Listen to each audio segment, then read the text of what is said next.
Hey everyone, Janie here. Welcome back to my good friend Michael Glassman. Greetings, nice to be back. So Michael always tells me about his most exciting projects that he's worked on. Yes. And you've been talking about this French style garden. French style garden and it just finished this week. Like this week. Literally this week. We are pushing it to get this video. Yeah, exactly. Just because we've been so excited to come out here and see it. We have. And the thing that's so neat is I thought would be great for your viewers is to show them some different styles of landscape. Like there's styles of architecture, Mediterranean and Tudor and English. There's also styles of landscaping. Yeah. And so this is an authentically French garden. Isn't that the coolest thing? Yeah. Now you have history with French gardens. I have history with French gardens. There's a couple reasons why it's so close to my heart. Number one is I went to design school in the south of France, and I spent about 4 months learning the techniques and traveling all over Europe. What an how amazing! I know, how amazing! I know it was pretty phenomenal. It was a fellowship, and it changed my life. Yeah. I mean, it changed my life. And then last year I went for my birthday. As maybe all you remembered, I went to the south of France. Yep. And I met these people when I came back, and they said to me, the first thing they said to me is, we want a formal French garden. That's what they wanted, and we'll show you the garden, and that's what they got. It's so exciting. So how fun that you came back from your trip, which he showed me the pictures. I'll pepper them in throughout this video of the pictures from your trip. Yeah. Just this last year. But how fun that you could take all the inspiration from your last trip and from your fellowship, right, and then put it into this beautiful garden. Absolutely. And it is one of the things that you'll see, because Jamie's going to show you the before pictures. Yeah. Oh yeah. Let me show you some of the before pictures right here. None of this was here. There was a few things in the very back. They had some privets, and they had kind of cut them up in a little bit of topiaries, and the yard was the same size, but it was weeds and grass, and a broken down planter in the back was painted orange or red. Yeah. And they said to me, we want to live out here. Yes. In fact, we were just talking to them, and they said for the first time since it's been finished, they come out every night. They eat their dinner out of there. They swim in the pool. Isn't that amazing? They sit at the table with their bathing suit. They cook out here. They turn off their air conditioning. They said,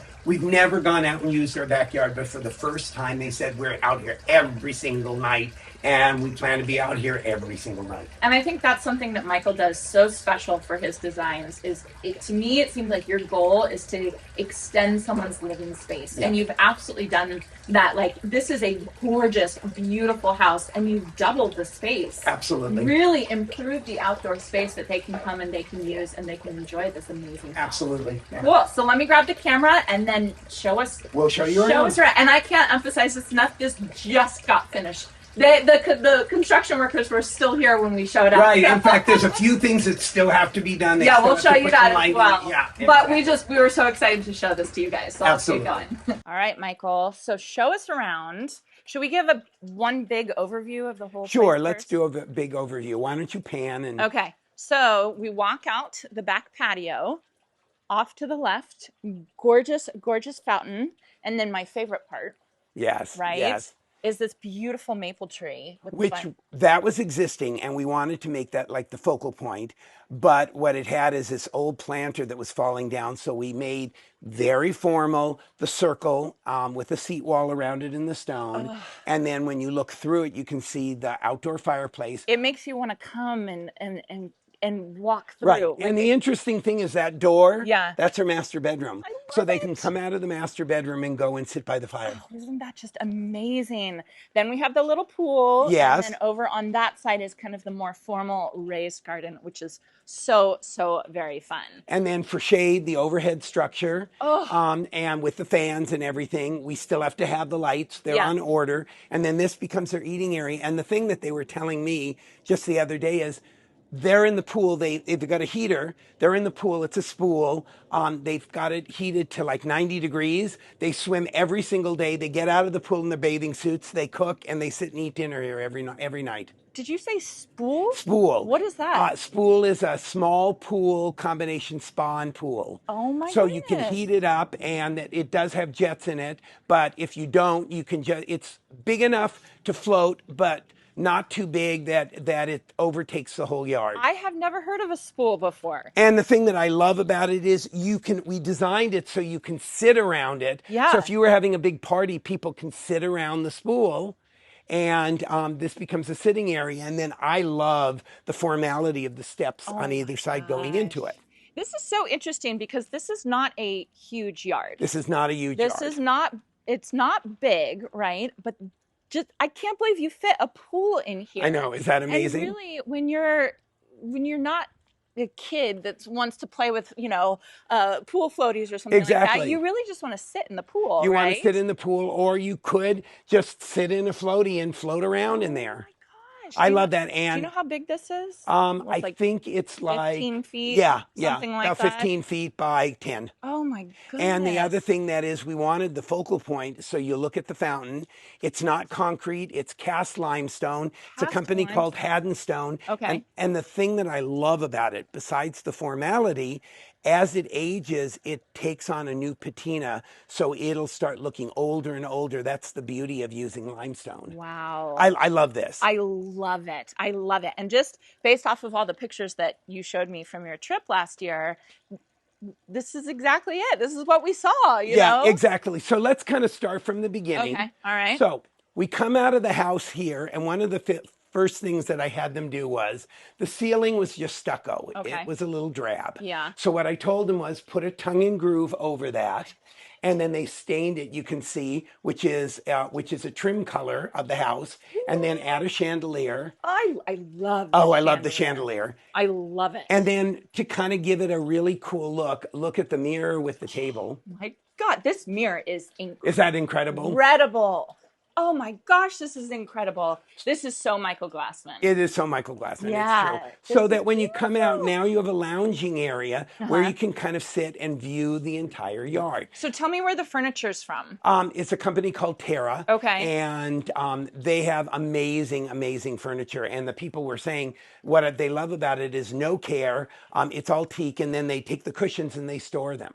It's stunning. It is so. I love this. I love this. It's so beautiful, and it's so French, but it's not like over the top, scrolly French, exactly. You know, stuff like that. So let's talk a little about design. Okay. So in the French design, everything is very symmetrical. Mm-hmm. Everything is very balanced. What they use a lot is, you'll notice there's no free-flowing circles or free-flowing lines. Yeah. So around the tree is a circular planter. Mm-hmm. Planted out, you can see that we have the impatiens. The tree becomes a focal point. All of the beds are done. There's a lot of symmetry, and in the French gardens they use topiaries, and in this case, like on either side of the fireplace, those are spiral juniper topiaries, and to accent the architecture. And then the beds in the back and around these are all have boxwood hedges that they'll let grow up to about 2 feet and cut them so that they'll look like a box. Do you know how long it'll take these guys to grow in? They would probably take a year. A year. A year to a year and a half. Oh my gosh. And then what we did was, this was where in the before pictures, they had that broken down wood. It was kind of red and it was falling down. Yeah. And we had to keep the raised planter because all of the existing foliage was planted higher. So we didn't want to lose any of the existing foliage because it blocks out the view. So we did the stone wall. And it's funny because when I started working with my clients, and they knew I had just come back from the south of France, they showed me pictures, inspiration, what they wanted.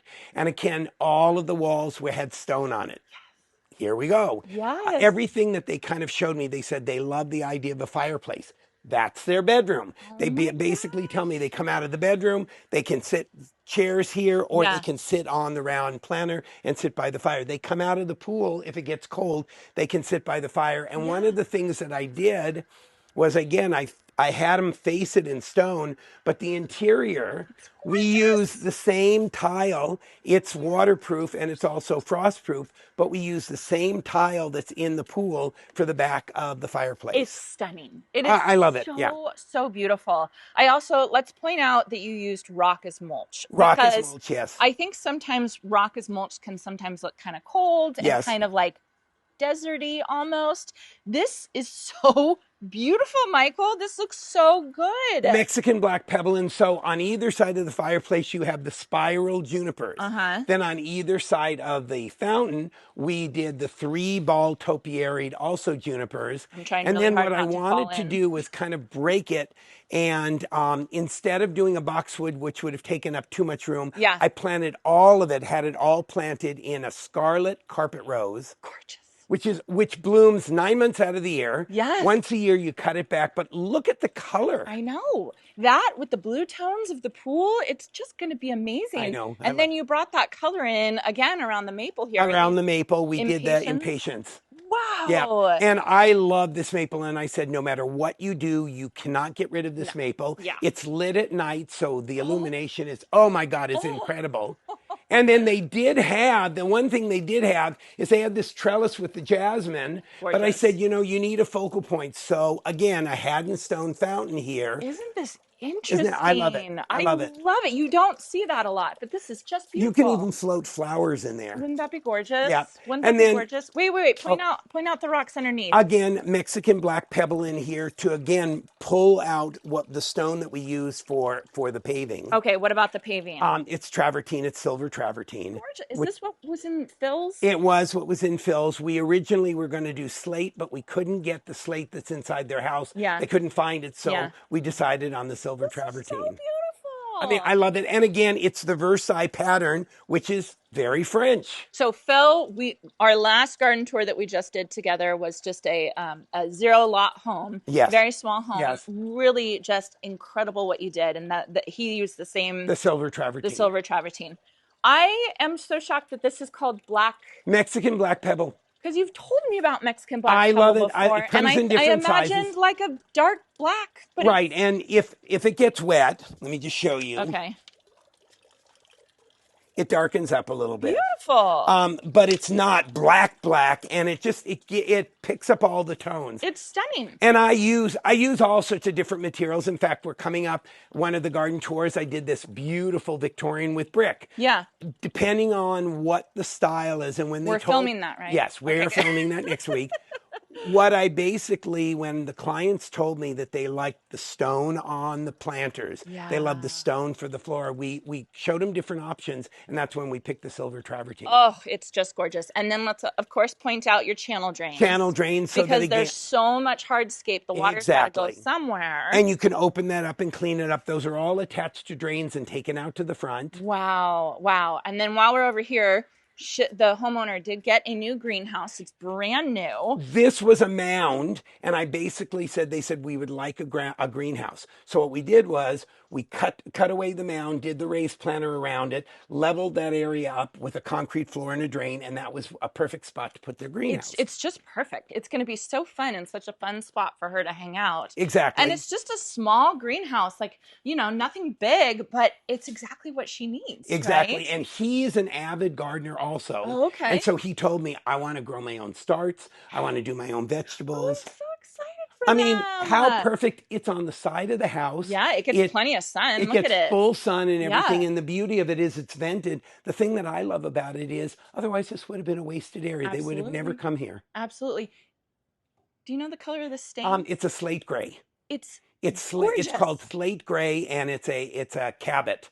Slate gray. It's so beautiful. And one of the things, again, design, as we talk about all the time, design is in the details. Yeah. I picked that up because the trim of their house has the slate gray. Absolutely. And then can we talk about the metal accents they have? Those are real copper. When I came over, when they said to me they want a French design, I understood because all of their downspouts, all of their gutters were copper, and they've already had the patina copper. Look at that, you guys. Is that gorgeous? Oh my gosh. So they already had some of the things that I loved. They had the maple. This was a dogwood. It's getting fertilized. I didn't want to get rid of it. No. And we want to bring it back. Yeah. In the back, they had some of the privets, and we wanted to keep those for privacy. And then we added Japanese blueberries. Blueberries. Yeah, look at those. Those are an evergreen. They have a white flower, and they'll get nice and tall. But we got big ones so that, again, it didn't look like, all of a sudden you got these big plants and then nothing. Yeah. Yeah. Oh, that's going to be so gorgeous with the privets. Oh my goodness. This is just beautiful. Yeah, there's no way if you had taken out the elevated foliage back here and elevated trees back here, it wouldn't have looked the same. This looks Exactly, so exactly. good. And So then one of the good. things that they said to me is, we're in Sacramento. It gets hot, so they needed a shaded area. This was a perfect spot because again, it was a stucco wall that went straight up, and this is a really important view. So what we So did this was wasn't here? no. So we designed the overhead pergola shade structure. Wow. And the thing that I love about it with the fans, we're waiting on the lights. Okay, We have lights these are really coming. light fixtures. But what it is now you look out, you get to see the focal point of the Haddon Stone Fountain, Lion Fountain with the topiaries, the Spool. And then, as they said, which I loved, she said, every night we go in, we get out of our bathing suits, we barbecue, and we sit down here and we eat a meal. I mean, you're on vacation. You're on on vacation. vacation in your own backyard. Exactly. Right? And then I look at this outdoor kitchen. I know. Jason would be I know. freaking out right now if he saw The this. top is quartzite, not quartz. Quartzite. Quartzite is a natural stone that can go outdoors as opposed to quartz, which is a synthetic that can't go outdoors. Because it can't handle the cold and the heat. Right, and then it begins it looks similar. It's very similar. And then again, little touches. From this window you look out, we did the estate urn. Oh. That is a small Japanese maple, a red dragon with the Dichondra silver falls. It's going to be so gorgeous. And then more boxwood so around you guys imagine next year when all this boxwood is filled in and kind of pruned back, it's going to give so much more formality to this garden. But again, there's a light on this, so at night that's illuminated, which is amazing. Gorgeous. And then just the backdrop of their gutters. They're beautiful, but I can't get over the gutters. I know, I love them. They're so gorgeous. So as you come over here, one of the things that he told me was he's an avid gardener. So in the French gardens, they do what's called parterre gardens. They are usually framed out with boxwood or they're raised. Yeah. So we did the raised, you can see planters, and this is for the gardens. And what I did to kind of dress it up, in the corners, we did 2 in the back, the tree roses, double delight. In the front, we did the bush roses. And then the rest, you can see he's got squash and zucchini and tomatoes. Look at his squash. And this is brand new. This is brand new. And they're just thriving. I know that it looks like a lot of shade right now, but that's just because it's very early in the morning. This is going to get plenty of sun back here. And these plants are so, so very happy. What is this? I think that's an eggplant. Eggplant. Oh, shows how much I do veggie garden. Both Michael and I are. Yeah. I'm not the veggie gardener. No, I'm not either. But I try. One of the things that I love is they love Japanese maples. Yeah. So over there, I planted a red coral bark sengukaku Japanese maple. That's gorgeous. So isn't that gorgeous? And then in the wintertime, the leaves will fall off and the branches will turn scarlet red. Gorgeous. I love it. And again, there's not a lot of planting. You've got the boxwood hedge, the foxtail fern, but then the focal point being this coral bark maple. I know I keep pointing out drains, but can we point out how you put rocks over your area drains? Yes, I do that so that, again, you're not looking at this ugly drain, but you have the rock there. You have the rock to kind of disguise it. And it also keeps the bark from filling in. I love it. What a fabulous, fabulous idea. And I've kind of looked at it all throughout, and it's just these little details. Like you say, design is in the details. What a great idea. And the wall. We have 2 air conditioners here. You have the pool equipment and the heater here. We didn't want to look at it. So again, we did the stucco wall, the concrete block wall, and then face the front in the stone. It blocks out the noise. You don't have to look at all the equipment. We've got accented it with the foxtail ferns. Gorgeous. And it's beautiful. And you think that that's supposed to be there. You think that's part of the design. Exactly. When really it's hiding the inevitable stuff. Right. And again, these are things we have to have a place for air conditioners. We have to have a place for pool equipment. We have to have a place for garbage cans. So why make it ugly? Why not make it part of the design? It looks like it was meant. Was meant to be. Tell me about these gorgeous trees back here. What are these guys? They wanted privacy so that when you look this way, you don't see the neighbor's roof. These are standard English laurels. Do you know how big they're going to get? They'll get about 20 feet. They're an evergreen, Prunus laurocerasus. And the thing about these, In the old Greek times, they used to make the wreaths on that they would put the laurel wreaths. Yeah. That's what they used, the English laurel. Fun. So again, it's Prunus laurocerasus. They could have toga parties here. Yeah, exactly. They can have toga That's parties. a terrible joke. I'm sorry. No, I love it. We planted those along there so they can get up to 20 feet, give them privacy, and yet they also said they wanted some citrus. So there's a lime. Yep. They had an existing orange. Yep. They have the citrus, so we kind of bunched the citrus in one area. I love it. This is so beautiful. And look, they got basil, different kinds of basil here. Yep. It's just absolutely incredible. So let's talk about how close you've planted the Prunus Laurocerasus. Yes. Okay. I planted them about 4 feet apart. And you're doing that for privacy. For privacy. The idea is I want, and a lot of people say, oh, he overplants. And maybe that's true, but I will tell you. Hey, you're talking to the ultimate overplanter here. But it was very funny. When I went to school in Europe, again, in the south of France, and people always said, oh, Michael overplants. And I thought, and they're going to use totally different plants in Europe. One of the things that we learned is a lot of the same plants that that thrive in California do beautifully in Europe. Totally. And when I started looking at the designs, I underplant. They'll put those 2 feet on center. Yeah. And if they get too big, they prune them up. They topiary them. They cut them. They exfoliate them. So when I was working on designs for classroom, and the instructor would say, you put some more plants in there. It's too sparse. So where a lot of people think I overplant, in Europe they think I underplant. And I think that comes from your education, right? And this is something that I don't often see people plant the privacy trees, but I see it every single time in your designs, and it's stunning. It is. And it's a funny story. Some of my clients are older, and I used to recommend smaller specimens and smaller size and further apart. And I had one older lady, a lovely, lovely lady, and she goes, young man.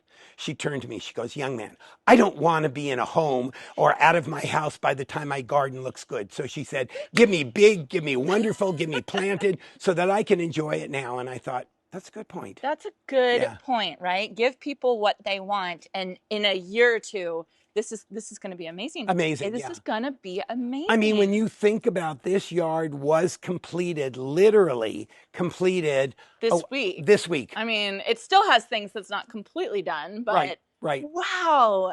How amazing. I can't wait to come back and see it when it's all grown. Oh, I agree. And you know what? It's funny because I will say no matter what angle you look at, it's really beautiful. It's beautiful. Really good. It's got the lines are great. The angles are great. The symmetry is great.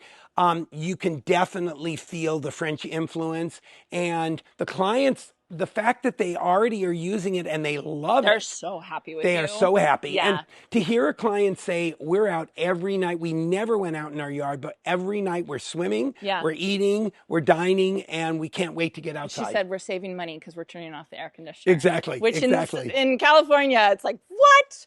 Well, the last thing that I'll say, Michael, is I am so impressed with this. Like we said, this is not a huge yard. This is a smallish yard, but you have incorporated utility area, parterre garden, raised garden, kitchen area, pool area, fire pit area, lounge area, and greenhouse area. Yeah.